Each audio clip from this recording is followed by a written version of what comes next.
welcome back to part 6. Thought it'd be a good time to just take stock and have a look at what the butcher's bill is at the moment, see what it is now. Just to reiterate, I'm not doing this to make money. I know the bike's not really going to be worth any money. It's not a collectible bike or anything, but it'd be nice to give a new learner, a new rider, something that was a good bike and they could learn on, start the motorcycling career on. So that's a good thing. So if I can break even, that'll be excellent. I might not even be able to break even, but I have a lot of fun doing it. I really enjoy doing it, so it's a lot of fun.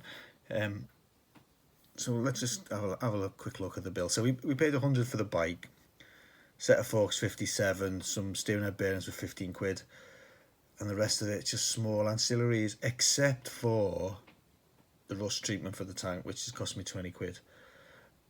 And I've got to apply for a V5, which is 25 quid as well. So that, even now, the bike is coming together, but we're at 260 quid.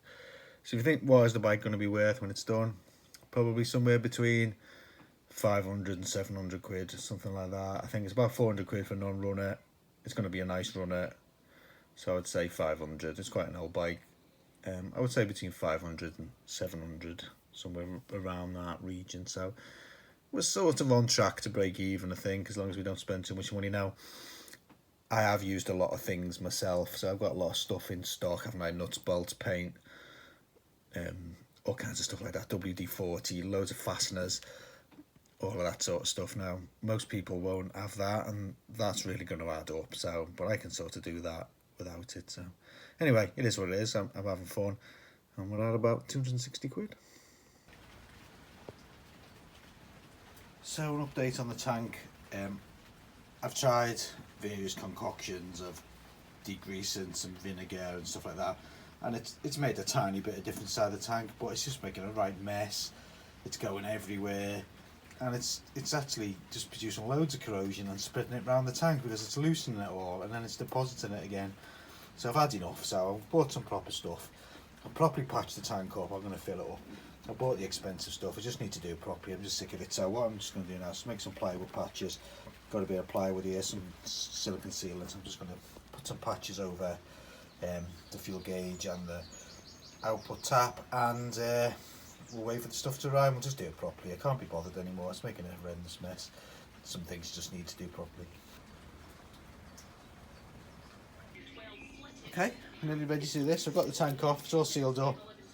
I'm just going to mix up the built halber stuff or whatever it's called. We'll just go and mix it up and then pour it all in. What do you think, Gryfs? Come to see the bike? Can you say something? Talk. Can you say something? Oh. Talk. Oh. What do you want to do? You helping with the bike? Oh. So I'm going to weld this up a bit with the soldering iron. So this is how I do it. I don't know the right way to do it, the wrong way to do it. It's the best way I've worked out. So I'm going to use the soldering iron to open the cut out a bit, right? And then I'm going to use a bit of cable tie and then melt some cable tie in, and then I'll smooth it all over and weld it. Like, yeah, give it that, weld it all in, and then I'll just sand it down. That's basically how I do it.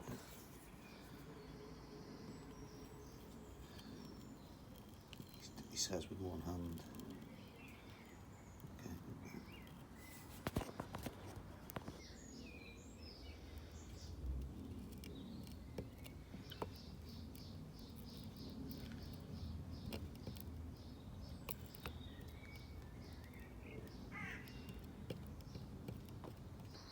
May as well fix this big bit of damage that's in the top as well, so that's all done now. You can see that, so I'll just give that a good rub down. You see that? I don't know.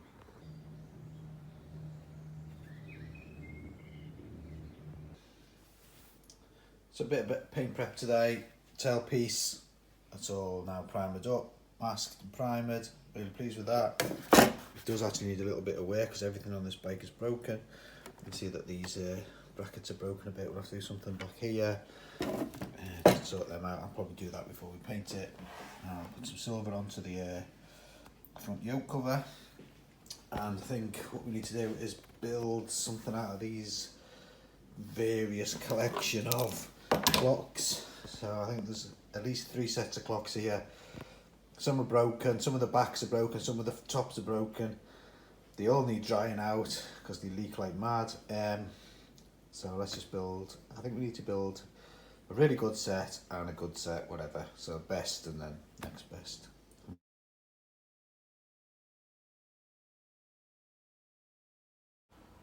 Okay, I'm super pleased with these clocks. I'm just going to pop these together now. I've got all the rubbers here. I'm just going to give them a good squirt of silicone oil just to make sure they go on and protect them, keep the air off them. Give them a bit of a clean up, and we'll pop them on, pop the clocks back together and put them back on the bike. Okay, all done. All greased, copper greased. Look at that lovely dome stainless nuts on there. I just found some. Bit good really for the ZSB, but I noticed my daughter's bike doesn't have quite so nice nuts on anyway. Anyway, they're on. Can't be bothered. Let's do it. Let's fit them.